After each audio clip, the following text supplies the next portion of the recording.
Star 18 લાઈવમાં આપનું સ્વાગત છે। સાવલીના કુંપાળ ગામ ખાતે તાલુકા કક્ષાના 75મા પ્રજાસત્તાક દિનની ઉજવણી કરાઈ।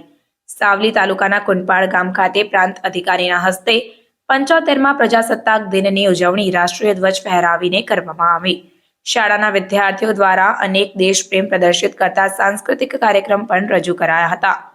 વડોદરા જિલ્લાના સાવલી તાલુકાના કુંપાળ ગામની પ્રાથમિક શાળામાં વહીવટી તંત્ર દ્વારા તાલુકા કક્ષાના 75મા પ્રજાસત્તાક દિનની ઉજવણી ભારે હર્ષોલ્લાસ અને દેશપ્રેમની ભાવના સાથે કરાઈ હતી। સાવલીના પ્રાંત અધિકારી હિતેશભાઈ જોશીના હસ્તે રાષ્ટ્રીય ધ્વજ ફહેરાવવામાં આવ્યું અને પ્રાસંગિક પ્રવચનમાં જનતા જોગ સંદેશ આપી 75મા પ્રજાસત્તાક દિનની શુભેચ્છાઓ પાઠવી હતી।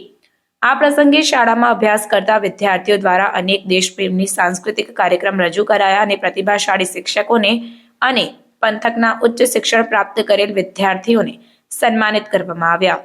ગ્રામ્ય કક્ષાએ આરોગ્યલક્ષી સેવાકીય પ્રવૃત્તિ કરનારને પણ બિરદાવવામાં આવ્યા હતા અને વૃક્ષારોપણ બાદ કાર્યક્રમ સંપન્ન કરાયો। કુંપાળ સહિત સાવલી તાલુકા નગરમાં પણ નગરપાલિકા પોલીસ મથક સહિત તમામ સરકારી કચેરીઓ શૈક્ષણિક સંકુલમાં પણ પ્રજાસત્તાક દિનની ઉજવણી કરાઈ હતી। તાલુકા કક્ષાનો પ્રજાસત્તાક દિનની ઉજવણી કુંપાળ ગામ મુકામે કરવામાં આવી, જેમાં વિશાળ સંખ્યામાં ગ્રામજનો હાજર રહ્યા અને બાળકોએ સાંસ્કૃતિક કાર્યક્રમો કર્યા તેમજ પ્રતિભાશાળી શિક્ષકો અને કર્મચારીઓનું સન્માન કરવામાં આવ્યું અને આવી રીતે કુંપાળ મુકામે હર્ષોલ્લાસથી પ્રજાસત્તાક દિનની ઉજવણી કરવામાં આવી।